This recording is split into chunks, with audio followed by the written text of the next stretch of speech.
أشهد أن لا إله إلا الله وحده لا شريك له وأشهد أن محمدا عبده ورسوله أما بعد فأعوذ بالله من الشيطان الرجيم بسم الله الرحمن الرحيم الحمد لله رب العالمين الرحمن الرحيم مالك يوم الدين إياك نعبد وإياك نستعين اهدنا الصراط المستقيم صراط الذين أنعمت عليهم غير المغضوب عليهم ولا الضالين.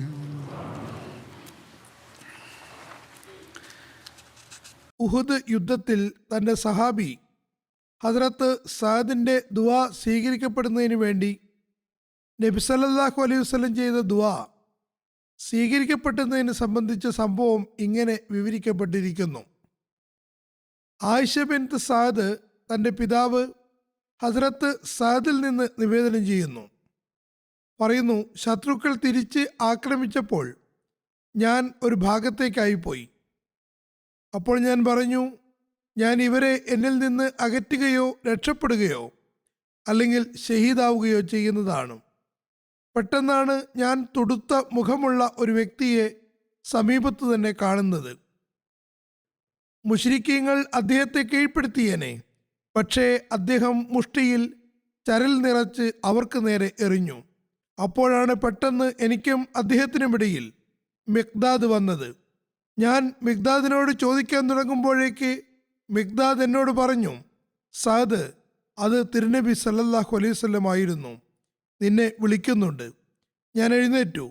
എനിക്ക് ഒരു പ്രയാസവും ഇല്ലാത്തതുപോലെയാണ് തോന്നിയത്. നേരത്തെ പരിക്കേറ്റ അവസ്ഥയിലും പ്രയാസത്തിലുമായിരുന്നു. പറയുന്നു, അതിനുശേഷം ആ ശബ്ദം കേട്ടപ്പോൾ പെട്ടെന്ന് എഴുന്നേറ്റു. എനിക്ക് ഒരു പ്രയാസവും ഇല്ലാത്തതുപോലെയാണ് അനുഭവപ്പെട്ടത്. ഞാൻ തിരുനബി സല്ലല്ലാഹു അലൈഹി വസല്ലമിൻ്റെ അടുക്കൽ എത്തിയപ്പോൾ നബി സല്ലല്ലാഹു അലൈഹി വസല്ലം എന്നെ തൻ്റെ മുന്നിലിരുത്തി. ഞാൻ അമ്പ് ചെയ്യാൻ തുടങ്ങി. ഞാൻ ഇങ്ങനെ ദുആ ചെയ്യുന്നുമുണ്ടായിരുന്നു, അല്ലാഹുവേ, നിന്റെ അമ്പാകുന്നു, അതുകൊണ്ട് ശത്രുവിനെ വകവരുത്തേണമേ. നബി സല്ലല്ലാഹു അലൈഹി വസല്ലം പറഞ്ഞു, അല്ലാഹുവേ, നീ സഅദിൻ്റെ ദുആ സ്വീകരിക്കണമേ. അല്ലാഹുവേ, സഅദിൻ്റെ ഉന്നം ശരിയാക്കണമേ. അല്ലയോ സഅദ്, നിനക്ക് മേൽ എൻ്റെ മാതാപിതാക്കൾ ദണ്ഡമായിരിക്കട്ടെ.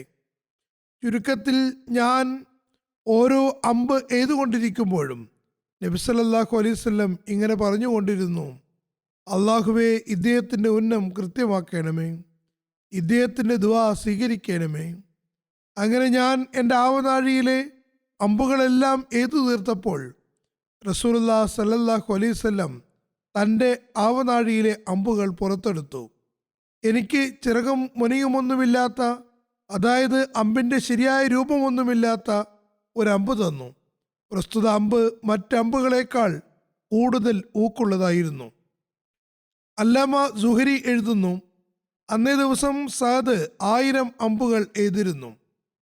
ഹദ്രത്ത് മിർസ ബഷീർ അഹമ്മദ് സാഹിബ് ഇത് സംബന്ധിച്ച് എഴുതുന്നു, സഅദ് ബിൻ വക്കാസിന് നബി സല്ലല്ലാഹു അലൈഹി വസല്ലം താൻ തന്നെ അമ്പുകൾ എടുത്തു കൊടുത്തിരുന്നു. അത് സഅദ് ഈ അമ്പുകൾ ശത്രുക്കൾക്ക് നേരെ നിരന്തരം എയ്തുകൊണ്ടിരുന്നു. ഒരിക്കൽ നബി സല്ലല്ലാഹു അലൈഹി വസല്ലം ഹദ്രത്ത് സഅദിനോട് പറഞ്ഞു, നിനക്ക് മേൽ എൻ്റെ മാതാപിതാക്കൾ ദണ്ഡമായിരിക്കട്ടെ, തുടർച്ചയായി അമ്പുകൾ എയ്തുകൊണ്ടിരിക്കൂ. സഅദ് തൻ്റെ അവസാന കാലം വരെയും ഈ വാക്കുകളെ വളരെ അഭിമാന പുരസ്സരം വിവരിച്ചു കൊണ്ടിരുന്നു. ഒരു നിവേദനത്തിൽ ഹദ്രത്ത് സഅദ് ബിൻ അബി വക്കാസ് പറയുന്നു, നബി സല്ലല്ലാഹു അലൈഹി വസല്ലം ഉഹുദ് യുദ്ധ ദിവസം തൻ്റെ ആവനാഴിയിൽ നിന്ന് അമ്പുകളെടുത്ത് എനിക്ക് വേണ്ടി നിരത്തുകയും നീ അമ്പെയ്തുകൊണ്ടിരിക്കുക, നിനക്കുമേൽ എൻ്റെ മാതാപിതാക്കൾ ദണ്ഡമായിരിക്കട്ടെ എന്ന് പറയുകയും ചെയ്തു. ഖാലിദ് ബിൻ വലീദിന്റെ നേതൃത്വത്തിൽ മലമുകളിൽ ആക്രമിച്ചവരെ എങ്ങനെയായിരുന്നു തിരുനബി സല്ലല്ലാഹു അലൈഹി വസല്ലമിന്റെ കൽപ്പന പ്രകാരം ഹദരത്ത് ഉമർ പരാജയപ്പെടുത്തിയത് എന്നതിനെ സംബന്ധിച്ച് പറയുന്നു. നബി സല്ലല്ലാഹു അലൈഹി വസല്ലം സഹാബാക്കളുടെ സംഘത്തോടൊപ്പം കുന്നിൻ മുകളിലാണ് ഉണ്ടായിരുന്നത്. പെട്ടെന്ന് ഖുറൈശി സംഘം മലമുകളിലെത്തി. അതിൽ ഖാലിദ് ബിൻ വലീദും ഉണ്ടായിരുന്നു.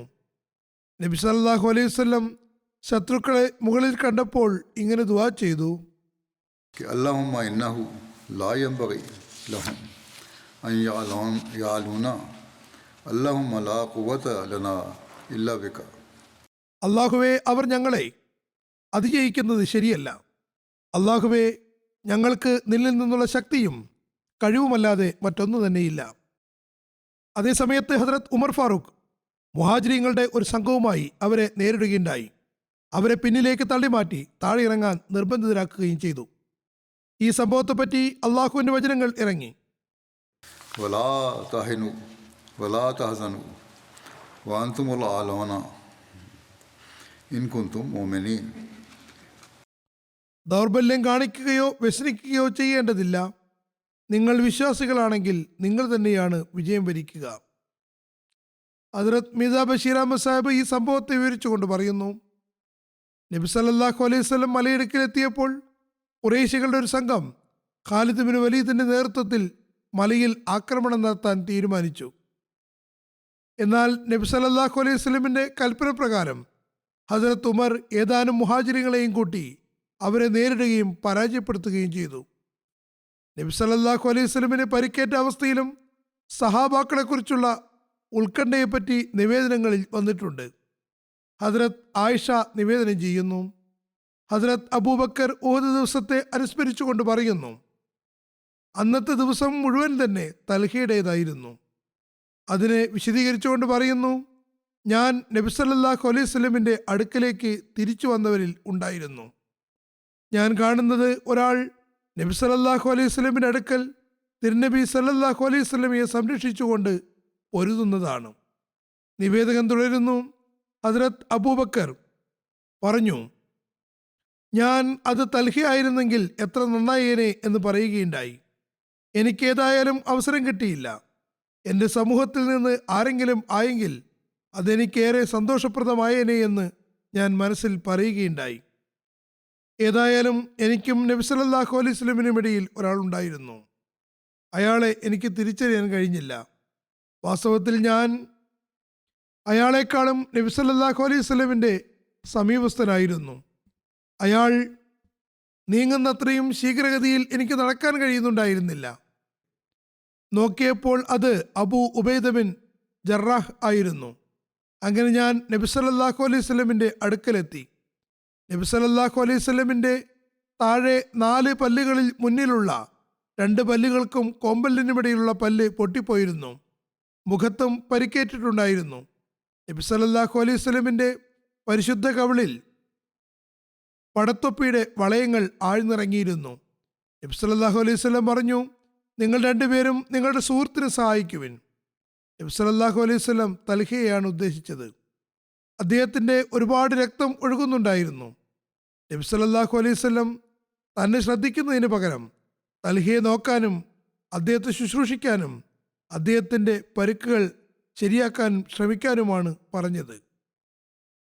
നബി സല്ലല്ലാഹു അലൈഹി വസല്ലമിന് സിയാദ് ബിൻ സക്കനോട് ഉണ്ടായിരുന്ന സ്നേഹവാത്സല്യത്തിൻ്റെയും അദ്ദേഹത്തിന് നബി സല്ലല്ലാഹു അലൈഹി വസല്ലമിനോടുണ്ടായിരുന്ന സ്നേഹത്തെക്കുറിച്ചും പരാമർശമുണ്ട്.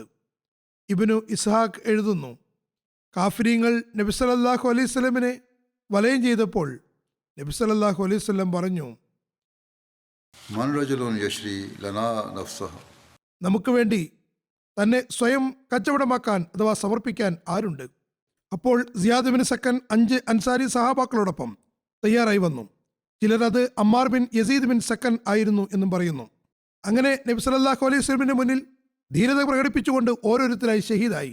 അവസാനം സിയാദ് അല്ലെങ്കിൽ അമ്മാറ ആയിരുന്നു. അദ്ദേഹം പൊരുതിക്കൊണ്ടിരുന്നു.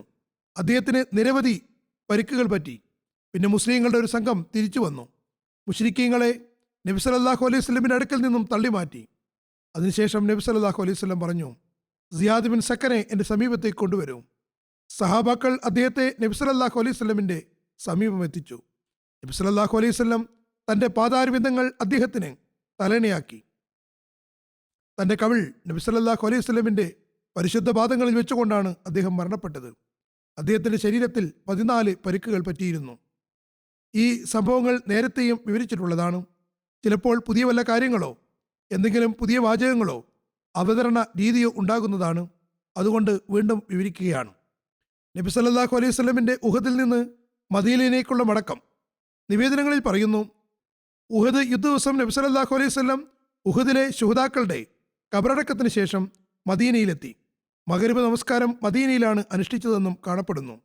ഒരു ഗ്രന്ഥകാരൻ എഴുതുന്നു, ഉഹദ് മൈതാനത്ത് നിന്ന് മദീനയിലേക്ക് തിരിച്ചെത്തിയപ്പോൾ മഗ്‌രിബിന്റെ സമയമായിരുന്നു.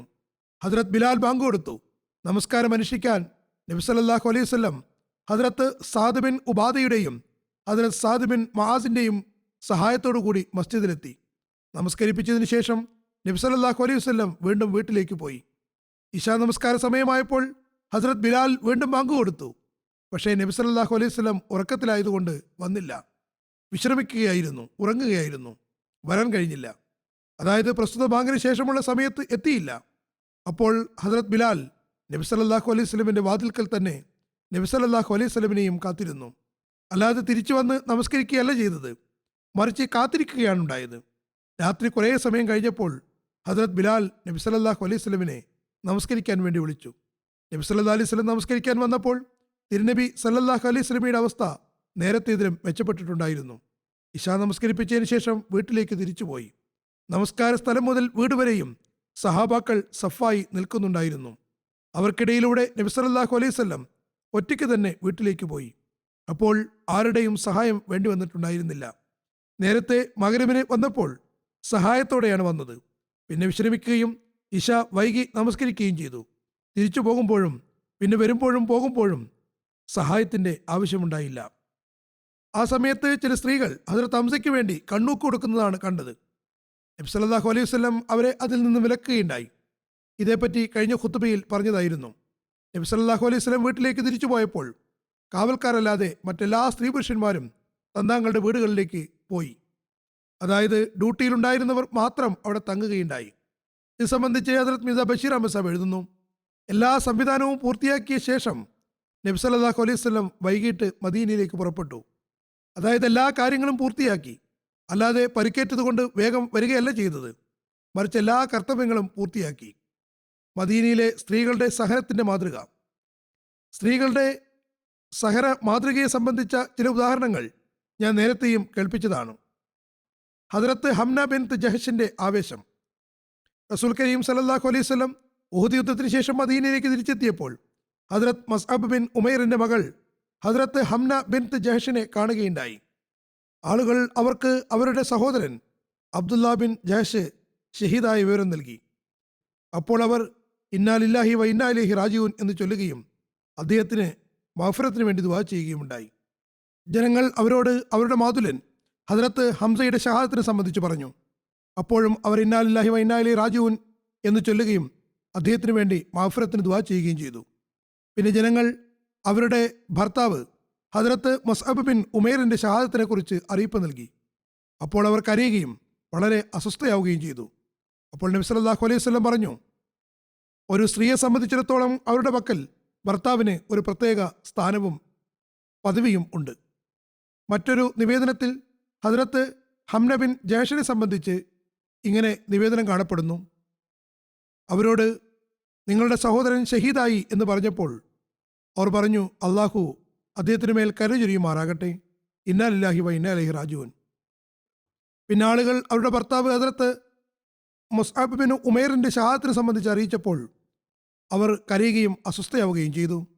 അപ്പോൾ നബി സല്ലല്ലാഹു അലൈഹി വസല്ലം പറഞ്ഞു, സ്ത്രീകളെ സംബന്ധിച്ചിടത്തോളം അവരുടെ ഭർത്താവിന് അവരുടെ പക്കൽ ഒരു പ്രത്യേക സ്ഥാനവും മാനവുമുണ്ട്. മറ്റൊരു നിവേദനത്തിൽ ഹദ്രത്ത് ഹംന ബിൻത് ജഹഷിനെ സംബന്ധിച്ച് ഇങ്ങനെ കാണുന്നു. അവരോട് നിങ്ങളുടെ സഹോദരൻ ഷഹീദായി എന്ന് പറഞ്ഞപ്പോൾ അവർ പറഞ്ഞു, അള്ളാഹു അദ്ദേഹത്തിന് മേൽ കരുണ ചൊരിയുമാറാകട്ടെ. ഇന്നാ ലില്ലാഹി വ ഇന്നാ ഇലൈഹി റാജിഊൻ. ജനങ്ങൾ അവരോട് നിങ്ങളുടെ ഭർത്താവ് ഷഹീദാക്കപ്പെട്ടിരിക്കുന്നു എന്ന് പറഞ്ഞപ്പോൾ അവർ പറഞ്ഞു, വളരെ സങ്കടമായിപ്പോയി. അപ്പോൾ നബി സല്ലല്ലാഹു അലൈഹി വസല്ലം പറഞ്ഞു, സ്ത്രീക്ക് തൻ്റെ ഭർത്താവുമായിട്ടുള്ള ബന്ധം മറ്റ് ബന്ധങ്ങളിലൊന്നും തന്നെ കാണാൻ സാധ്യമല്ല. ഒരു പ്രഭാഷണത്തിൽ ഹദ്റത്ത് ഖലീഫത്തുൽ മസീഹ് റാബിയും തൻ്റെ സ്വതസിദ്ധ ശൈലിയിൽ ഈ സംഭവം വിവരിച്ചിട്ടുണ്ട്. ഇതിൽ ഹദ്റത്ത് മുസ്അബ് ബിൻ ഉമൈറിൻ്റെ ഷഹാദത്ത് സംഭവമുണ്ട്. അതെ, ഇതേ സംഭവമാണ് വിവരിക്കുന്നത്. ഹദ്റത്ത് മുസ്അബ് ബിൻ ഉമൈറിൻ്റെ ഷഹാദത്തിൽ അദ്ദേഹത്തിൻ്റെ ഭാര്യയുടെ വൈകാരിക ഭാവത്തെ പറ്റിയാണ് പറയുന്നു, പെട്ടെന്ന് മനസ്സിന് ഒരു ആഘാതം ഉണ്ടാകാതിരിക്കുന്നതിന് വേണ്ടി ഒന്നിലേറെ കുടുംബ ബന്ധുക്കൾ മരണപ്പെട്ട സ്വഹാബാക്കൾക്കും സഹാബിയാത്തിനും സാവധാനത്തിലാണ് അറിയിപ്പുകൾ നൽകിക്കൊണ്ടിരുന്നത്. അതായത് കുടുംബക്കാരായ ഒന്നിലധികം ശൂതാക്കൾ ഉള്ള സഹാബാക്കൾക്കും സഹാബിയാത്തിനും പെട്ടെന്ന് വലിയൊരു സങ്കടമുണ്ടാകാതിരിക്കാൻ അതേപ്പറ്റി ഒന്നിച്ച് അറിയിപ്പ് നൽകിയിരുന്നില്ല. മറിച്ച് മെല്ലെ മെല്ലെ ആദ്യം ഒരാളെപ്പറ്റി, പിന്നെ അടുത്തയാളെപ്പറ്റി, അതിനുശേഷം അടുത്തയാളെപ്പറ്റി ആണ് അറിയിപ്പ് നൽകിയിരുന്നത്. നബി സല്ലല്ലാഹു അലൈഹി വസല്ലമിന്റെ സവിധത്തിൽ ഹദ്റത്ത് അബ്ദുള്ളയുടെ സഹോദരി ഹംന ബിൻത് ജഹ്ഷ് എത്തിയപ്പോൾ നബി സല്ലല്ലാഹു അലൈഹി വസല്ലം പറഞ്ഞു, ഹംന സബർ ചെയ്യുകയും അള്ളാഹുവിൽ നിന്ന് പ്രതിഫലം പ്രതീക്ഷിക്കുകയും ചെയ്യുക. ഹംന ചോദിച്ചു, യാ റസൂലല്ലാഹ്, എന്ത് പ്രതിഫലമാണ്? നബി സല്ലല്ലാഹു അലൈഹി വസല്ലം പറഞ്ഞു, നിന്റെ മാതുലൻ ഹംസയെ സംബന്ധിച്ച്. അപ്പോൾ ഹംന പറഞ്ഞു, ഇന്നാ ലില്ലാഹി വ ഇന്നാ ഇലൈഹി റാജിഊൻ, ഗഫറ ലഹു വറഹമഹു, ഹനിയൻ ലഹു ഷഹാദ. തുടർന്ന് പറഞ്ഞു, ഹംന സബർ ചെയ്യൂ, അള്ളാഹുവിൽ നിന്ന് പ്രതിഫലം കാംക്ഷിക്കുകയും ചെയ്യുക. അവർ ചോദിച്ചു, ഇത് ആരെപ്പറ്റിയുള്ള പ്രതിഫലമാണ്? നബി സല്ലല്ലാഹു അലൈഹി വസല്ലം പറഞ്ഞു, നിന്റെ സഹോദരൻ അബ്ദുള്ളയുടെ. അപ്പോൾ ഹംന വീണ്ടും ഇന്നാ ലില്ലാഹി വ ഇന്നാ ഇലൈഹി റാജിഊൻ, ഗഫറ ലഹു വറഹമഹു, ഹനിയൻ ലഹു ഷഹാദ എന്ന് പറഞ്ഞു. അപ്പോൾ നബി സല്ലല്ലാഹു അലൈഹി വസല്ലം വീണ്ടും പറഞ്ഞു, ഹംന സബർ ചെയ്യൂ, അള്ളാഹുവിൽ നിന്ന് പ്രതിഫലം പ്രതീക്ഷിക്കുകയും ചെയ്യുക. അവർ പറഞ്ഞു, യാ റസൂലല്ലാഹ്, ഇതാരെ സംബന്ധിച്ചാണ്? നബി സല്ലല്ലാഹു അലൈഹി വസല്ലം പറഞ്ഞു, മുസ്അബ് ബിൻ ഉമൈറിനെ സംബന്ധിച്ച്. അപ്പോൾ ഹംന പറഞ്ഞു, വല്ലാത്ത സങ്കടമായി പോയല്ലോ. അത് കേട്ടപ്പോൾ നബി സല്ലല്ലാഹു അലൈഹി വസല്ലം പറഞ്ഞു, തീർച്ചയായും ഭർത്താവിന് ഭാര്യയെ സംബന്ധിച്ച് വലിയ കടമകളുണ്ട്, അത് മറ്റാർക്കുമില്ല. അവരോട് ചോദിച്ചു, അതായത് ഹദ്റത്ത് ഹംനയോട്, നീ ഭർത്താവിനെ പറ്റി മാത്രം ഇങ്ങനെ എന്തുകൊണ്ടാണ് പറഞ്ഞത്? അവർ പറഞ്ഞു, യാ റസൂലല്ലാഹ്, മക്കൾ അനാഥമാകുന്നത് ഓർത്തപ്പോൾ ഞാൻ അസ്വസ്ഥയായി. ആ ഒരവസ്ഥയിൽ എൻ്റെ വായിൽ വന്നു പോയതാണ്. അത് കേട്ടപ്പോൾ നബി സല്ലല്ലാഹു അലൈഹി വസല്ലം മുസ്അബിന്റെ മക്കൾക്ക് വേണ്ടി ഇങ്ങനെ ദുആ ചെയ്തു, അള്ളാഹുവേ, അവരുടെ രക്ഷിതാവും സംരക്ഷകനുമായുള്ളവേ, അവർക്ക് മേൽ കരുണയും വാത്സല്യവും ചൊരിയണമേ, അവരോട് നല്ല നിലയിൽ വർത്തിക്കണമേ. ഹദ്റത്ത് ഹിന്ദിനെ പറ്റി കഴിഞ്ഞ ഖുത്ബയിൽ ഞാൻ പറഞ്ഞതാണ്. അവർക്ക് നബി സല്ലല്ലാഹു അലൈഹി വസല്ലമിനോടുണ്ടായിരുന്ന സ്നേഹത്തെയും അനുരക്തിയെയും ദൈവ പ്രീതി കരസ്ഥമാക്കാനുള്ള അഭിവാഞ്ഛയെയും പറ്റി പരാമർശങ്ങൾ കാണുന്നുണ്ട്. അവരുടെ ഭർത്താവും സഹോദരനും മകനും 3 പേരും ഷഹീദായെന്ന് അവർക്ക് അറിവ് കിട്ടിയിരുന്നു. നേരത്തെയും പറഞ്ഞിരുന്നതുപോലെ ഇവർ 3 പേരെയും, അതായത് മൃതദേഹങ്ങളെ, മദീനയിലേക്ക് കൊണ്ടുവരികയായിരുന്നു. പക്ഷേ തിരിച്ച് കൊണ്ടുപോവുകയും ചെയ്തു. ഇതിൻ്റെ വിശദീകരണത്തിൽ പറയുന്നു, ഉഹദിലെ ശുഹദാക്കൾ ഉഹദിൽ തന്നെ മറികടക്കപ്പെടണമെന്ന് അള്ളാഹുവിൻ്റെ ഇംഗിതമായിരുന്നു. ഇവിടം വരെ ഞാൻ നേരത്തെയും പരാമർശിച്ചതാണ്. ഹദ്റത്ത് ആയിഷ ഉഹദിലെ വിവരങ്ങൾ അറിയാൻ പുറപ്പെട്ടതായിരുന്നു. അവർ ഉഹദിൽ നിന്ന് വരികയായിരുന്ന ഹദ്റത്ത് ഹിന്ദിനോട് വിവരങ്ങൾ അന്വേഷിച്ചപ്പോൾ അവർ നൽകിയ മറുപടിയെപ്പറ്റിയും കഴിഞ്ഞ ഖുത്ബയിൽ ഞാൻ പറഞ്ഞിരുന്നു. അതിൻ്റെ കൂടുതൽ വിശദാംശങ്ങൾ ഇപ്രകാരമാണ്. ഹദ്റത്ത് ഹിന്ദ് പറഞ്ഞു, നബി സല്ലല്ലാഹു അലൈഹി വസല്ലം സുഖമായിരിക്കുന്നു. അങ്ങനെയാണെങ്കിൽ തിരുനബിക്ക് ശേഷം മറ്റെല്ലാ പ്രയാസങ്ങളും എളുപ്പവുമാണ്. നബി സല്ലല്ലാഹു അലൈഹി വസല്ലം സൗഖ്യത്തിലാണെങ്കിൽ പിന്നെ പ്രശ്നമൊന്നുമില്ല. തുടർന്ന് ഹദ്റത്ത് ഹിന്ദ് ഈ ആയത്ത് ചൊല്ലി, വറദല്ലാഹു അല്ലദീന കഫറു ബിഗൈസിഹിം ലം യനാലു ഖൈറാ വകഫല്ലാഹുൽ മുഅ്മിനീനൽ ഖിതാൽ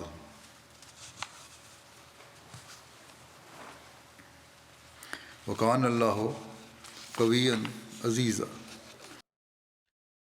അതായത് അള്ളാഹു നിഷേധികളെ അവരുടെ കോപതാപങ്ങളോടൊപ്പം തിരിച്ചയച്ചു. അവർക്ക് നന്മയൊന്നും കരസ്ഥമാക്കാൻ കഴിഞ്ഞില്ല. അള്ളാഹു വിശ്വാസികളെ സംബന്ധിച്ചിടത്തോളം യുദ്ധത്തിൽ മതിയായവനാകുന്നു. അള്ളാഹു വളരെയേറെ ശക്തനും ഏറെ പ്രതാപവാനുമാകുന്നു. ഹദ്റത്ത് ആയിഷ ചോദിച്ചു, ഒട്ടകപ്പുറത്ത് ആരൊക്കെയാണ്?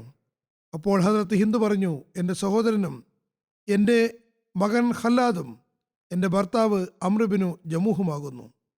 ഹദ്രത്ത് ആയിഷ ചോദിച്ചു, നിങ്ങൾ ഇവരെ എങ്ങോട്ടാണ് കൊണ്ടുപോകുന്നത്? അവർ പറഞ്ഞു, ഞാൻ ഇവരെ മദീനയിൽ കബറടക്കാൻ കൊണ്ടുപോവുകയാണ്. തുടർന്ന് അവർ ഒട്ടകത്തെ തെളിച്ചെങ്കിലും അത് അവിടെ തന്നെ മണ്ണിലിരുന്നു. ഹദ്രത്ത് ആയിഷ പറഞ്ഞു, അതിന് പുറത്ത് ഭാരം കൂടുതലാണ്. അപ്പോൾ ഹദ്രത്ത് ഹിന്ദ പറഞ്ഞു, ഇത് 2 ഒട്ടകങ്ങളുടെ ഭാരം ചുമക്കാൻ കെൽപ്പുള്ളതാണ്. പക്ഷേ ഈ സമയത്ത് അത് നേരെ മറിച്ചാണ് ചെയ്യുന്നത്. അവർ ഒട്ടകത്തെ ശകാരിച്ചപ്പോൾ അത് എഴുന്നേറ്റു. അവർ അതിനെ മദീനയിലേക്ക് തെളിച്ചപ്പോൾ വീണ്ടും അത് ഇരിക്കുകയുണ്ടായി. എന്നാൽ അതിനെ ഉഹദിലേക്ക് തെളിച്ചപ്പോൾ അത് വേഗം വേഗം നടക്കാൻ തുടങ്ങി. തുടർന്ന് അവർ നബി സല്ലല്ലാഹു അലൈഹി വസല്ലമിന്റെ അടുക്കലെത്തി. നബി സല്ലല്ലാഹു അലൈഹി വസല്ലമയോട് ഈ കാര്യങ്ങൾ എല്ലാം പറഞ്ഞു. നബി സല്ലല്ലാഹു അലൈഹി വസല്ലം പറഞ്ഞു, ഈ ഒട്ടകം നിയോഗിക്കപ്പെട്ടതാണ്. അതായത് ഇതിനെ അള്ളാഹു ഈ ആവശ്യത്തിന്, അഥവാ മദീനയിലേക്ക് പോകാതെ ഉഹദിലേക്ക് പോകാൻ വേണ്ടി നിയോഗിച്ചതാണ്. തുടർന്ന് ചോദിച്ചു, നിങ്ങളുടെ ഭർത്താവ് ഉഹദിലേക്ക് പോകുന്നതിന് മുമ്പ് വല്ല കാര്യവും പറഞ്ഞിട്ടുണ്ടോ? അവർ പറഞ്ഞു, അമ്ര ഉഹദിലേക്ക് പുറപ്പെടുമ്പോൾ കിബിലയിലേക്ക് മുഖം തിരിച്ചുകൊണ്ട് ഇങ്ങനെ പറഞ്ഞു, അള്ളാഹു എന്നെ നാണം കെട്ട രീതിയിൽ എൻ്റെ കുടുംബത്തിലേക്ക് തിരിച്ച് കൊണ്ടുവരരുതേ. എനിക്ക് ഷഹാദത്ത് നൽകണമേ. അപ്പോൾ നബി സല്ലല്ലാഹു അലൈഹി വസല്ലം പറഞ്ഞു, ഈ കാരണം കൊണ്ടാണ് ഒട്ടകം നടക്കാതിരുന്നത്. തുടർന്ന് പറഞ്ഞു, അല്ലയോ അൻസാർ സംഘമേ, നിങ്ങളിൽ ചില സദ്വൃത്തരായ ആളുകളുണ്ട്. അവരെന്തെങ്കിലും കാര്യം അള്ളാഹുവിനെ ശപഥം ചെയ്ത് പറഞ്ഞാൽ അള്ളാഹു അത് തീർച്ചയായും പൂർത്തിയാക്കുന്നതാണ്. അമ്ർ ബിൻ ജമൂഹ് അവരിൽപ്പെട്ട ഒരാളാകുന്നു.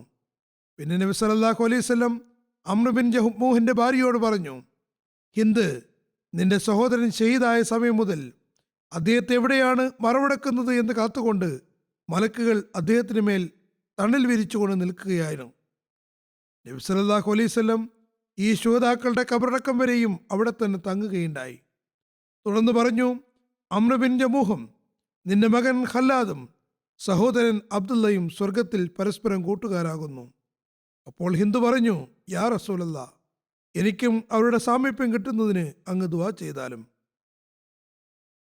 ഹദ്രത്ത് സഅദ് ബിൻ അബി വക്കാസ് നിവേദനം ചെയ്യുന്നു, നബി സല്ലല്ലാഹു അലൈഹി വസല്ലം ബനു യനാർ കുടുംബത്തിലെ ഒരു സ്ത്രീയുടെ അടുക്കലൂടെ പോകാൻ ഇടവന്നു. അവരുടെ ഭർത്താവും സഹോദരനും പിതാവും നബി സല്ലല്ലാഹു അലൈഹി വസല്ലമിന് കൂടെ ഉഹദ് യുദ്ധത്തിൽ പങ്കെടുത്തിരുന്നു. അവരെല്ലാവരും ഷഹീദായി. അവരെപ്പറ്റി ആ സ്ത്രീയോട് അനുശോചനം അറിയിച്ചപ്പോൾ അവർ ചോദിച്ചു, റസൂലുള്ളാഹി സല്ലല്ലാഹു അലൈഹി വസല്ലം എങ്ങനെയിരിക്കുന്നു? അപ്പോൾ ആളുകൾ പറഞ്ഞു, അല്ലയോ സ്ത്രീ, നബി സല്ലല്ലാഹു അലൈഹി വസല്ലം നീ ആഗ്രഹിക്കുന്നത് പോലെ അൽഹംദുലില്ലാഹ് സൗഖ്യത്തിലാകുന്നു.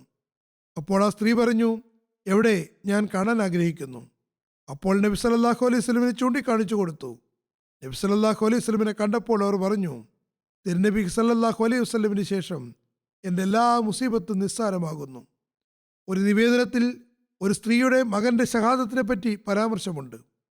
ഹദ്രത്ത് അനസ് ബിൻ മാലിക് നിവേദനം ചെയ്യുന്നു, ഉഹദ് യുദ്ധാവസരത്തിൽ മദീനവാസികൾ വളരെ പരിഭ്രമാവസ്ഥയിലായിരുന്നു. കാരണം നബി സല്ലല്ലാഹു അലൈഹി വസല്ലം ഷഹീദായെന്ന കിംവദന്തി പരന്നിരുന്നു. മദീനയുടെ മുക്കിലും മൂലയിലും കരച്ചിലും വിലാപങ്ങളുമായി ഒരു അൻസാർ സ്ത്രീ അസ്വസ്ഥയായി പുറത്തേക്ക് വന്നപ്പോൾ മുന്നിൽ തൻ്റെ സഹോദരൻ്റെയും മകൻ്റെയും ഭർത്താവിൻ്റെയും മൃതദേഹങ്ങളാണ് കാണുന്നത്.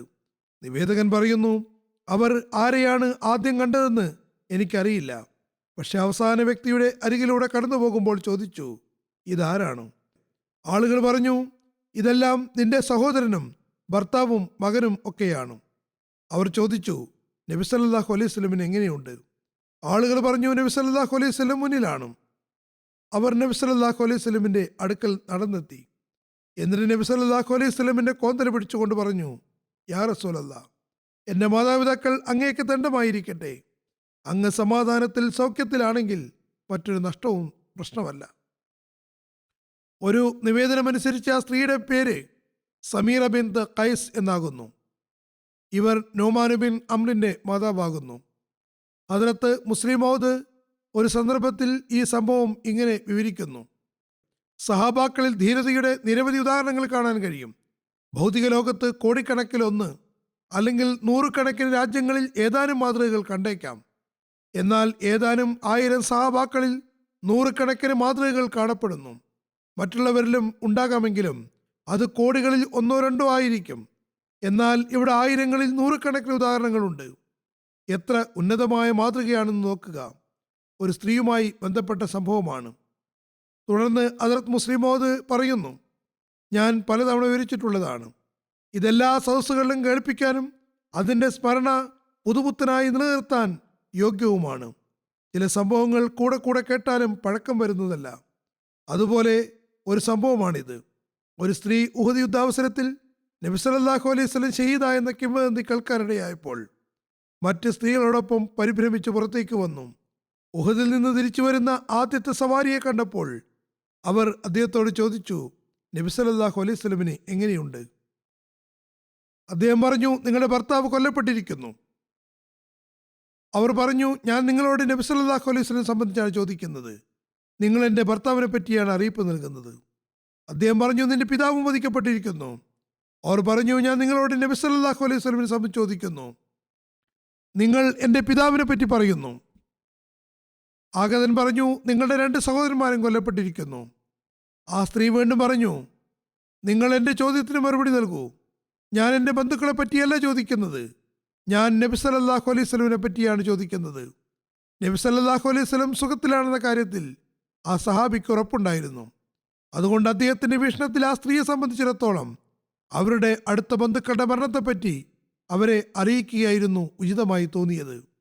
എന്നാൽ ആ സ്ത്രീയെ സംബന്ധിച്ചിടത്തോളം ഏറ്റവും പ്രിയപ്പെട്ടത് നബി സല്ലല്ലാഹു അലൈഹി വസല്ലമിൻ്റെ അസ്തിത്വമായിരുന്നു. അതുകൊണ്ടാണ് അവർ അദ്ദേഹത്തോട് ദേഷ്യപ്പെട്ടുകൊണ്ട്, നിങ്ങൾ എൻ്റെ ചോദ്യത്തിന് മറുപടി നൽകൂ എന്ന് പറഞ്ഞത്. അപ്പോൾ അദ്ദേഹം നബി സല്ലല്ലാഹു അലൈഹി വസല്ലം സൗഖ്യത്തിലാണെന്ന് പറഞ്ഞു. അത് കേട്ടപ്പോൾ ആ സ്ത്രീ പറഞ്ഞു, നബി സല്ലല്ലാഹു അലൈഹി വസല്ലം ജീവിച്ചിരിപ്പുണ്ടെങ്കിൽ പിന്നെ ആര് മരിച്ചാലും എനിക്ക് സങ്കടമില്ല. ഹദ്റത്ത് മുസ്ലിം മൗഊദ് പറയുന്നു, ഈ മാതൃകയ്ക്ക് മുന്നിൽ പത്രക്കാർ കൊട്ടിഘോഷിക്കുന്ന വൃദ്ധയുടെ ഒരു ഉദാഹരണത്തിന് ഒരു പ്രസക്തിയുമില്ല. അതായത് 2ാം ലോക മഹായുദ്ധത്തിൽ ജർമ്മനിയിലെ ഒരു വൃദ്ധ സ്ത്രീയുടെ മകൻ കൊല്ലപ്പെട്ടപ്പോൾ ആ സ്ത്രീ പ്രത്യക്ഷത്തിൽ പൊട്ടിച്ചിരിച്ചുകൊണ്ട് പ്രസ്തുത വാർത്തയോട് പ്രതികരിക്കുകയുണ്ടായി. അന്ന് പത്രങ്ങളിൽ ഇങ്ങനെ വാർത്ത വന്നിരുന്നു, നോക്കുക, ഈ സ്ത്രീ എത്ര വലിയ സഹനമാണ് തൻ്റെ മകൻ വധിക്കപ്പെട്ടിട്ടും കാണിച്ചത്. യാതൊരു ദുഃഖവും ഉണ്ടായില്ലെന്നും പൊട്ടിച്ചിരിച്ചുകൊണ്ട് സഹനപൂർവ്വം പ്രതികരിച്ചുവെന്നും വാർത്ത കൊടുത്തിരുന്നു. ഇതേപ്പറ്റിയാണ് ഹദ്റത്ത് മുസ്ലിം മൗഊദ് പറയുന്നു, ഈ പ്രകടനം വേദന കടിച്ചമർത്തിക്കൊണ്ടുള്ളതാണെന്ന് തോന്നുന്നു. അവർ പൊട്ടിച്ചിരിച്ചെങ്കിലും അത് ദുഃഖഭാരമുള്ളത് കൊണ്ടാണ്. അവർ മനസ്സുകൊണ്ട് കരയുകയാണ്. അതായത് ആ ജർമ്മൻ സ്ത്രീ മനസ്സിൽ കരയുകയാണ്. എന്നാൽ പ്രത്യക്ഷത്തിൽ ഒന്നും സംഭവിച്ചിട്ടില്ല എന്ന മട്ടിൽ ധൈര്യം കാണിക്കുകയാണ്. ഹദ്റത്ത് മുസ്ലിം മൗഊദ് തുടരുന്നു, എന്നാൽ ആ സഹാബിയുടെ സംഭവം ദുഃഖം കടിച്ചമർത്തി മനസ്സിൽ കരയുകയായിരുന്നില്ല, അത് പ്രകടിപ്പിക്കാതിരിക്കുകയായിരുന്നില്ല. മറിച്ച് ഈ സഹാബിയ നബി സല്ലല്ലാഹു അലൈഹി വസല്ലം ജീവിച്ചിരിക്കുന്നതിൽ മനസ്സിലും സന്തോഷവതിയായിരുന്നു. എന്നാൽ ആ ജർമ്മൻ സ്ത്രീയുടെ മനസ്സിൽ ദുഃഖമുണ്ടായിരുന്നു. അതവർ പ്രകടിപ്പിക്കാൻ ആഗ്രഹിക്കുന്നുണ്ടായിരുന്നില്ല. അതായത് ആ ജർമ്മൻ സ്ത്രീയുടെ ഉള്ളിൽ ദുഃഖമുണ്ടായിരുന്നു, എന്നാൽ ഈ സഹാബിയുടെ ഉള്ളിൽ ലവലേശം ദുഃഖമുണ്ടായിരുന്നില്ല. ഈ തിളക്കമാർന്ന മാതൃകകൾക്ക് തത്തുല്യമായത് ലോകചരിത്രത്തിൽ കാണാൻ സാധ്യമല്ല. അവരെ സംബന്ധിച്ച് തന്നെയല്ലേ മിൻഹുമൻ ഖദാ നഹബഹു എന്ന് പറഞ്ഞത്. മറ്റേതൊരു സമൂഹത്തെപ്പറ്റിയാണ് ഇങ്ങനെ പറയാൻ കഴിയുക? ഹദ്റത്ത് മുസ്ലിം മൗഊദ് പറയുന്നു, ഈ സ്ത്രീയുടെ സംഭവം വായിക്കുമ്പോൾ അവരോടുള്ള ആദരവിനാൽ ഹൃദയം നിറയുന്നു. എൻ്റെ മനസ്സ് ആ പരിശുദ്ധ മഹദിയുടെ മടിത്തട്ടിനെ സ്പർശിക്കാൻ, പിന്നെ ആ കൈകൾ കണ്ണുകളിൽ ചേർത്ത് പിടിക്കാനും ആഗ്രഹിക്കുന്നു. അവർ എൻ്റെ പ്രേമവാചനത്തിനു വേണ്ടി തൻ്റെ സ്നേഹത്തിൻ്റെ അനന്യമായ ഓർമ്മകളാണ് ബാക്കി വെച്ചു പോയിരിക്കുന്നത്. ഈ സ്നേഹാനുരക്തിയെ അനുസ്മരിച്ചുകൊണ്ട് മറ്റൊരിടത്ത് അദ്ദേഹം പറയുന്നു, നോക്കുക, ആ സ്ത്രീക്ക് നബി സല്ലല്ലാഹു അലൈഹി വസല്ലമിനോട് എത്രമാത്രം സ്നേഹമായിരുന്നു. ആളുകൾ അവർക്ക് ഒന്നിനു പിറകെ മറ്റൊന്നായി പിതാവിൻ്റെയും സഹോദരൻ്റെയും ഭർത്താവിൻ്റെയും മരണത്തെപ്പറ്റി അറിയിപ്പ് നൽകിക്കൊണ്ടിരുന്നു. എന്നാൽ അവർ ഓരോ തവണയും നബി സല്ലല്ലാഹു അലൈഹി വസല്ലമിന് എങ്ങനെയുണ്ടെന്ന് എന്നോട് പറയൂ എന്നാണ് പറഞ്ഞുകൊണ്ടിരുന്നത്. ചുരുക്കത്തിൽ നബി സല്ലല്ലാഹു അലൈഹി വസല്ലമിനോട് ഇത്രമാത്രം സ്നേഹം പ്രകടിപ്പിച്ച ഇവരും ഒരു സ്ത്രീയായിരുന്നു. മറ്റൊരിടത്ത് അദ്ദേഹം ഇതേപ്പറ്റി കൂടുതൽ വിശദീകരിക്കുന്നുണ്ട്. പറയുന്നു, നിങ്ങൾ അല്പം ആ സാഹചര്യത്തിന്റെ ചിത്രം മനസ്സിലൊന്ന് സങ്കല്പിച്ചു നോക്കൂ.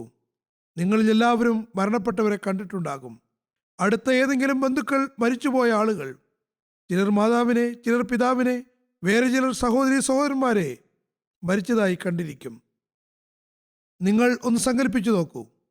തങ്ങളുടെ ബന്ധുക്കളുടെ കൈകളിൽ വീടുകളിൽ നല്ല ഭക്ഷണമുണ്ടാക്കി കഴിക്കുകയും ചികിത്സകൾ നടത്തുകയും സേവനങ്ങൾ നടത്തുകയും ചെയ്തവരുടെ അവസ്ഥ എന്തായിരിക്കും? വീടുകളിൽ എത്രമാത്രം ഖിയാമത്തിന്റെ അവസ്ഥയായിരിക്കും. മരിക്കുന്നവർക്ക് തങ്ങളുടെ മരണത്തെപ്പറ്റിയല്ലാതെ മറ്റൊരു ചിന്ത പോലും വരുന്നതല്ല. എന്നാൽ നബി സല്ലല്ലാഹു അലൈഹി വസല്ലം തൻ്റെ സഹാബാക്കളിൽ ഉണ്ടാക്കിയ സ്നേഹബന്ധം കാരണം അവർക്ക് നബി സല്ലല്ലാഹു അലൈഹി വസല്ലമിന് മുന്നിൽ മറ്റൊരു കാര്യവും പ്രസക്തമായിരുന്നില്ല. ഈ സ്നേഹത്തിന് കാരണം നബി സല്ലല്ലാഹു അലൈഹി വസല്ലം അള്ളാഹുവിൻ്റെ പ്രിയപ്പെട്ടവൻ ആയതുകൊണ്ടായിരുന്നു. നബി സല്ലല്ലാഹു അലൈഹി വസല്ലം മുഹമ്മദ് ആയിരുന്നത് കൊണ്ടല്ല ഈ സ്നേഹം, മറിച്ച് നബി സല്ലല്ലാഹു അലൈഹി വസല്ലം റസൂലുള്ള ആയതുകൊണ്ടായിരുന്നു ഈ സ്നേഹമുണ്ടായത്. തുടർന്ന് ആ മഹാത്മാവ് പറയുന്നു, അവർ യഥാർത്ഥത്തിൽ അള്ളാഹുവിൽ അനുരക്തരായിരുന്നു.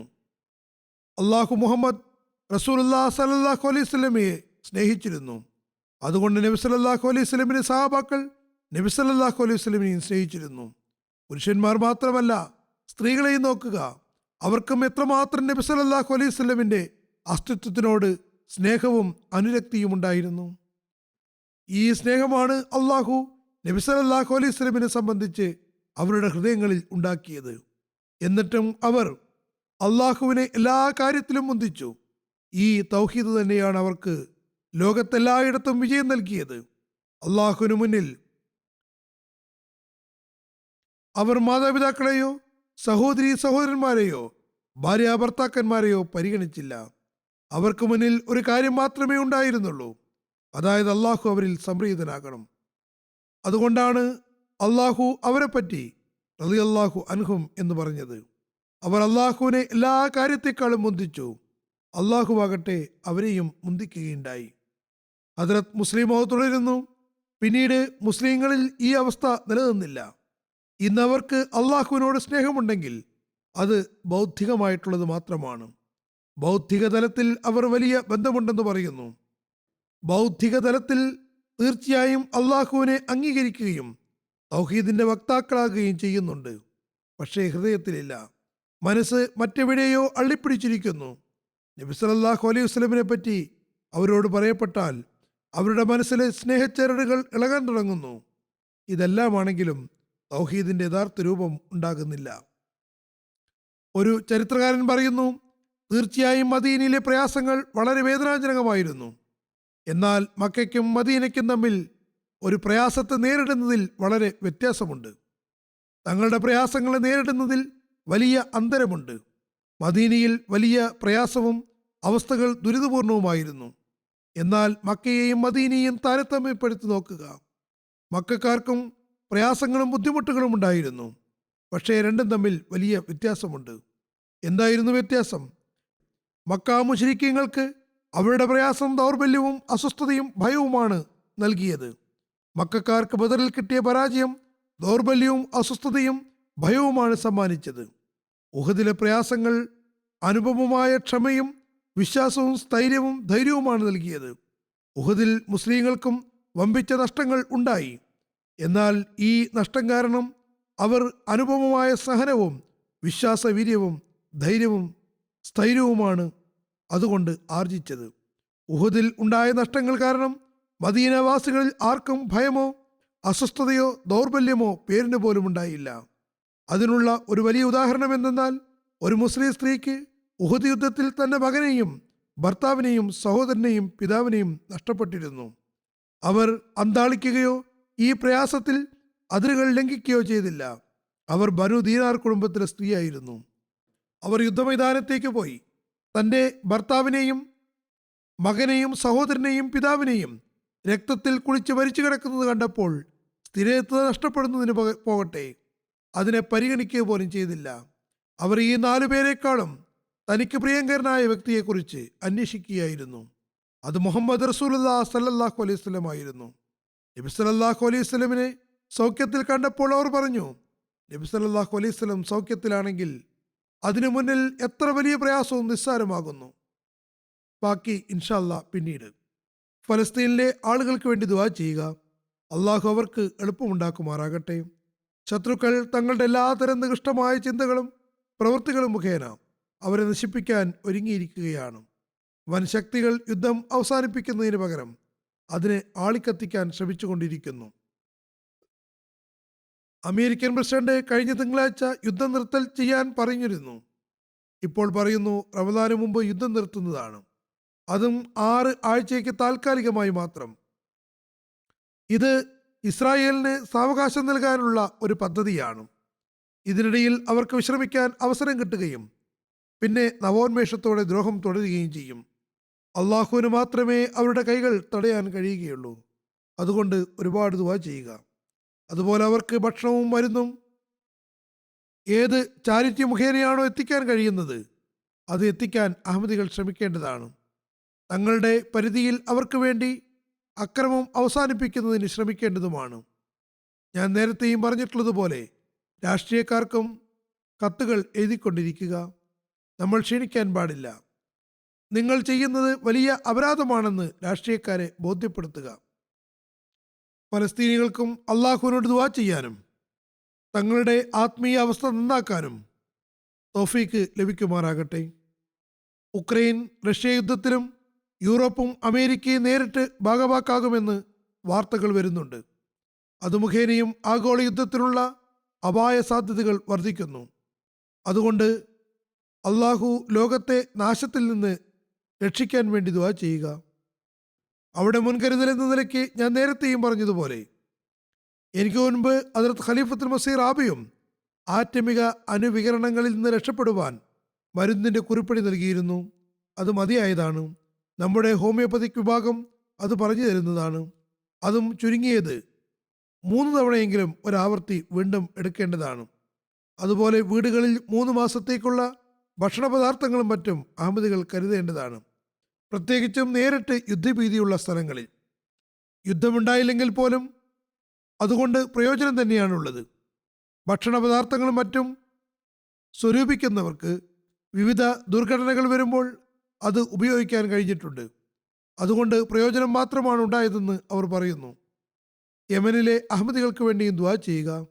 അള്ളാഹു അവരുടെ മോചനത്തിന് എത്രയും വേഗം സാഹചര്യം ഉണ്ടാക്കുമാറാകട്ടെ. യമനി പട്ടാളത്തിനും അവരുടെ ഒരു ഗ്രൂപ്പിനും അഹമ്മദി ജമാഅത്ത് രാജ്യത്തിനെതിരെ ഗൂഢാലോചന നടത്തുന്നുവെന്ന സംശയമാണ്. അള്ളാഹു അവരുടെ സംശയം അകറ്റുകയും അവർക്ക് എത്രയും വേഗം മോചനം നൽകുകയും ചെയ്യുമാറാകട്ടെ. പുരോഗതിയുടെ പേരിൽ ഭൗതികതയുടെ മാലിന്യത്തിൽ വീഴുന്നതിന് പകരം അള്ളാഹുവിനെ തിരിച്ചറിയാൻ അള്ളാഹു ലോകത്തിന് വിവേകം നൽകുമാറാകട്ടെ. മുസ്ലിം രാജ്യങ്ങൾക്കും നീതിയിൽ നിന്നുകൊണ്ട് ഒന്നിക്കാൻ തൗഫീക്ക് നൽകുമാറാകട്ടെ. നമുക്കും അള്ളാഹുവിൻ്റെ സന്ദേശം എല്ലാ വ്യക്തിയിലേക്കും എത്തിക്കാൻ തൗഫീക്ക് നൽകുമാറാകട്ടെ. ഒരു ദുഃഖകരമായ വാർത്തയുമുണ്ട്. ഫത്തേപൂർ ബഹാവൽപൂർ ജില്ലയിലെ ചെക് ചൗരാസി ജമാഅത്തിലെ സദറും ഹിദർ ഹയാത്ത് ചീമ സാഹിബിൻ്റെ മകനുമായ താഹിർ ഇക്ബാൽ ചീമ സാഹിബിനെ കഴിഞ്ഞ ദിവസം ഷഹീദാക്കിയിരിക്കുന്നു. ഇന്നാ ലില്ലാഹി വ ഇന്നാ ഇലൈഹി റാജിഊൻ. താഹിർ ഇക്ബാൽ ചീമ സാഹിബിൻ്റെ ഷഹാദത്ത് സംഭവം ഇപ്രകാരമാണ്. 2 അജ്ഞാതരായ ആളുകൾ അദ്ദേഹത്തെ മെയ് 4 വെടിവെച്ച് ഷഹീദാക്കി. ഷഹാദത്ത് സമയത്ത് അദ്ദേഹത്തിന് 60 വയസ്സായിരുന്നു പ്രായം. താഹിർ ഇക്ബാൽ ചീമ സാഹിബ് സദർ ജമാഅത്ത് ചെക് ചൗരാസി ഫത്തേപൂർ ജില്ല ബഹാവൽപൂർ ഫജർ നമസ്കാരത്തിന് ശേഷം പതിവ് പോലെ നടക്കാനിറങ്ങിയതായിരുന്നു. 2 അജ്ഞാതരായ ബൈക്ക് യാത്രികർ പിന്തുടർന്ന് വെടിവെക്കുകയാണുണ്ടായത്. അദ്ദേഹത്തിൻ്റെ തലയിൽ 2 വെടിയുണ്ടകൾ കൊള്ളുകയും അത് കാരണം അദ്ദേഹം തൽക്ഷണം ഷഹീദാവുകയുമുണ്ടായി. സംഭവത്തിന് ശേഷം ഘാതകർ അവിടെ നിന്ന് ഓടി രക്ഷപ്പെട്ടു. പോലീസ് അജ്ഞാതരായ ആളുകളുടെ പേരിൽ കേസെടുത്തിട്ടുണ്ട്. പക്ഷേ അവിടെ ഇതേപ്പറ്റി അന്വേഷണമൊന്നും നടക്കാറില്ല. ഏതായാലും കേസെടുത്തിട്ടുണ്ട്. ഷഹീദ് മർഹൂമിന് ആരോടും ശത്രുതയോ വ്യക്തിവൈരാഗ്യമോ ഇല്ലായിരുന്നു. തൻ്റെ ഗ്രാമത്തിലും തൊട്ടടുത്ത പ്രദേശങ്ങളിലും അദ്ദേഹത്തിന് നല്ല പേരായിരുന്നു. നല്ല വ്യക്തിത്വത്തിന് ഉടമയുമായിരുന്നു. മതപരമായ കാരണമല്ലാതെ അദ്ദേഹത്തിന് ഷഹാദത്തിന് മറ്റൊരു കാരണവും കാണാൻ കഴിയുന്നില്ല. ഷഹീദ് മർഹൂമിൻ്റെ കുടുംബത്തിൽ അദ്ദേഹത്തിൻ്റെ പ്രപിതാമഹൻ മുഹീൻ ഖാൻ സാഹിബിൻ്റെ സഹോദരൻ ഹദ്രത്ത് മസീമോദ് അലി സ്വലാത്തു വസ്സലാമിൻ്റെ സഹാബിയായിരുന്ന ഹദ്രത്ത് ഹക്കീം ദീൻ സാഹിബ് മുഖേനയാണ് അഹമ്മദിയത്ത് എത്തിയത്. ഇദ്ദേഹം 1905 സർഗോദയിലെ ചെക്ക് ചവാലീസ് എന്ന സ്ഥലത്ത് നിന്ന് കാദിയാനിലെത്തിയാണ് ബയ്യത്ത് ചെയ്തത്. പിന്നെ കാദിയാനിൽ താമസമാക്കി. തുടർന്ന് അദ്ദേഹം തൻ്റെ സഹോദരന്മാരെയും കുടുംബത്തിലെ മറ്റാളുകളെയും ബയ്യത്ത് ചെയ്ത് അഹമ്മദിയത്തിൽ ചേരാൻ ആഹ്വാനം ചെയ്തു. അങ്ങനെ ഷഹീദിൻ്റെ പ്രപിതാമഹൻ മുഹീൻ ഖാൻ സാഹിബ് അടക്കം എല്ലാ സഹോദരന്മാരും കത്ത് മുഖേന ബയ്യത്ത് ചെയ്ത് അഹമ്മദിയത്ത് സ്വീകരിച്ചു. പിന്നീട് ഈ കുടുംബം ബഹാവൽപൂർ ചെക്ക് ചൗരാസി എന്ന സ്ഥലത്തേക്ക് മാറുകയുണ്ടായി. മർഹൂം ഷഹീദ് 1964 ബഹാവൽപൂർ ചെക്ക് ചൗരാസിയിലാണ് ജനിച്ചത്. മെട്രിക് വരെ അവിടെ തന്നെ വിദ്യാഭ്യാസം കരസ്ഥമാക്കി. കൃഷിപ്പണിയിൽ ഭാഗവാക്കായി. അള്ളാഹുവിൻ്റെ അനുഗ്രഹത്താൽ വസിയത്ത് പദ്ധതിയിൽ ഉൾപ്പെട്ടിരുന്നു. ഷഹാദത്ത് സമയത്ത് സദർ ജമാഅത്ത് എന്ന നിലയിൽ സേവനത്തിന് തൗഫീഖ് കിട്ടിക്കൊണ്ടിരുന്നു. അതിനു മുമ്പ് മാൽ സെക്രട്ടറി സയീം അൻസാറുള്ള എന്നീ നിലകളിലും സേവനം അനുഷ്ഠിച്ചിട്ടുണ്ട്. ചന്തകൾ കൊടുക്കുന്നതിലും നമസ്കാരം, നോമ്പ് തുടങ്ങിയവയിലും തഹജ്ജുദ് നമസ്കാരത്തിലും അതീവ ശ്രദ്ധയും കൃത്യനിഷ്ഠയും ഉണ്ടായിരുന്നു. യാത്രാവേളകളിലും നമസ്കാരത്തിന് പ്രത്യേകം ശ്രദ്ധിച്ചിരുന്നു. ഖിലാഫത്തിനോട് നല്ല സ്നേഹബന്ധമായിരുന്നു. എൻ്റെ ഖുത്ബകൾ കൃത്യമായി കേട്ടിരുന്നു. വീട്ടിലെല്ലാവരും കേട്ടുവെന്ന് അന്വേഷിക്കുകയും ചെയ്യുമായിരുന്നു. ഷഹാദത്ത് വേളയിൽ തൻ്റെ എല്ലാ നിർബന്ധ ചന്തകളും ഹിസ്സ ജായിദാദ് കണക്കുകളും പൂർത്തിയാക്കിയിട്ടുണ്ടായിരുന്നു. ജമാഅത്തി അതിഥികളെ പ്രത്യേകം ശ്രദ്ധിച്ചിരുന്നു. അവരെ സ്വന്തം വീട്ടിൽ സൽക്കരിക്കാൻ ആഗ്രഹിച്ചിരുന്നു. ജമാഅത്തി നിലയ്ക്കല്ല, സ്വന്തം നിലയ്ക്ക്. അവിടെയുള്ള ഖബർസ്ഥാനുള്ള സംവിധാനം ചെയ്യുകയുണ്ടായി. പാകിസ്ഥാനിൽ ഖബറുകളുടെ കാര്യത്തിലും പ്രശ്നങ്ങളുണ്ട്. എല്ലാ ദിവസവും ഏതെങ്കിലും ദ്രോഹി അല്ലെങ്കിൽ സംഘം ഖബർസ്ഥാനിൽ ശിലാഫലകങ്ങൾ പൊളിച്ചു മാറ്റുന്നു. അദ്ദേഹം നമ്മുടെ ഖബർസ്ഥാനുള്ള ഏർപ്പാട് ചെയ്തിരുന്നു. ഖബർസ്ഥാൻ നിരീക്ഷിക്കുകയും അത് മെയിൻറ്റെയിൻ ചെയ്യുകയും ചെയ്തിരുന്നു. അവിടെ ഇതും ഇന്ന് വലിയൊരു ജോലിയാണ്. ഗ്രാമത്തിലെ അധികം ആളുകളും അദ്ദേഹത്തിൻ്റെ പക്കലാണ് തങ്ങളുടെ അമാനത്തുകൾ സൂക്ഷിക്കാൻ ഏൽപ്പിച്ചിരുന്നത്. അവരിൽ അനഹമ്മദികളും ഉൾപ്പെടുന്നു. അതായത് അഹമ്മദികളിലെ അവർക്ക് വിശ്വാസമുള്ളൂ. അതോടൊപ്പം ശത്രുതയും കാണിച്ചിരുന്നു. അവരുടെ ഈ രീതിയും കൗതുകകരമാണ്. നല്ല ആളുകൾ തന്നെയാണ് അമാനത്തുകൾ സൂക്ഷിക്കാൻ ഏൽപ്പിച്ചിരുന്നത്. എന്നിട്ടും മറ്റുള്ളവർക്ക് ബുദ്ധി വരുന്നില്ല. അദ്ദേഹത്തിൻ്റെ ഭാര്യ കിശ്വർ നാഹിദ് സാഹിബ് പറയുന്നു, എൻ്റെ ഭർത്താവ് എന്നോട് വാത്സല്യത്തോടെയാണ് പെരുമാറിയിരുന്നത്. വീട്ടിൽ നമസ്കാരത്തിൻ്റെയും കാലത്തിൻ്റെ ഖലീഫയുടെ ഖുത്ബ കേൾക്കുന്നതിൻ്റെയും കണക്കെടുത്തിരുന്നു. എൻ്റെ എല്ലാ ബന്ധുക്കളോടും എല്ലായ്പ്പോഴും സ്വന്തക്കാരോടെന്ന പോലെയും സൗഹൃദപരമായിട്ടാണ് പെരുമാറിയിരുന്നത്. ഷഹീദ് മർഹൂമിൻ്റെ മകൾ മദീഹ താഹിർ പറയുന്നു, ജമാഅത്തി സേവനത്തിൽ എപ്പോഴും മുൻപന്തിയിലുണ്ടായിരുന്നു. അനുസരണശീലം പ്രകടമായിരുന്നു. ഖിലാഫത്തിനോട് അദമ്യമായ ആദരവും വിശ്വാസവും ആയിരുന്നു. ധൈര്യവാനും നിർഭയനുമായ അഹമ്മദിയായിരുന്നു. മക്കളോട് എപ്പോഴും സൗഹൃദ ബന്ധമായിരുന്നു. ബഹാവൽപൂർ ജില്ലാ അമീർ സാഹിബും ബഹാവൽപൂർ ജില്ലാ മുറബി ഇൻചാർജും മറ്റ് ഭാരവാഹികളും മർഹൂമിനെ നല്ലപോലെ ശ്ലാഘിച്ച് എഴുതിയിട്ടുണ്ട്.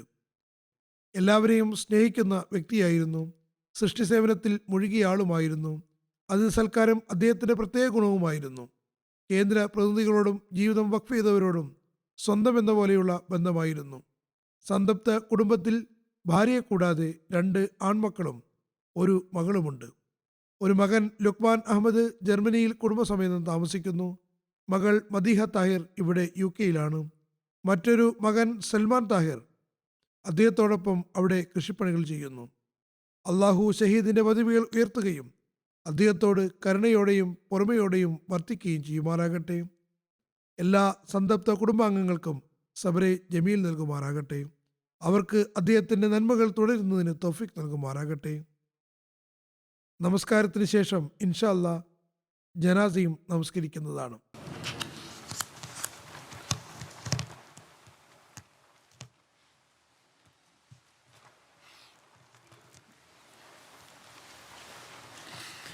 नमाज के बाद इंशाअल्लाह नमाज जनाजा ही पढ़ाऊँगा इनका।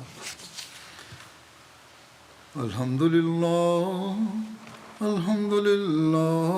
नहमदुहु व नस्तईनुहु व नस्तगफिरुहु व नु'मिनु बिही व नतवक्कलु अलैहि व नऊज़ु बिल्लाहि मिन शुरूरि अनफुसिना व मिन सय्यिआति अअमालिना मन यहदिहिल्लाहु फला मुदिल्ल लहु वमन युद्लिल फला हादिय लहु ونشهد أن لا إله إلا الله ونشهد أن محمدا عبده ورسوله عباد الله رحمكم الله إن الله يأمر بالعدل والإحسان وإيتاء ذي القربى وينهى عن الفحشاء